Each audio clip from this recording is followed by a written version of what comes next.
На улице потеплело, минус 30, самая пора расчехлять казан и готовить жаркое. Растопили очаг, начинаем. Лук, чеснок, острый перец, картошка и баранька. И картошку закидываем. Картошку сразу надо посолить. Картошечка получилась отменная. Вытаскиваем. Далее отправляем в казан мясо. Мясо сразу солим. Сразу же свежемолотый перец поддерживает сильный огонь. Нам надо, чтобы мясо корочку накрылось. Отправляем. Лук у нас покраснел. Возвращаем картошку на родину.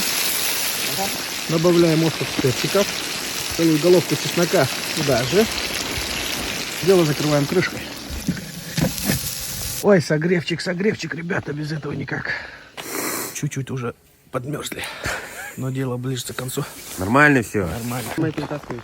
Мясо готово, все готово, ничего не видно.